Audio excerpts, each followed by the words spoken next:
وإذ نجيناكم من آل فرعون يسومونكم سوء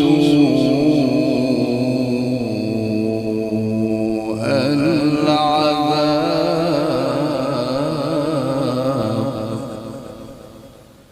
يذبحون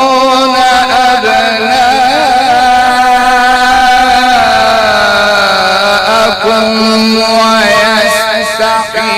ويستحيون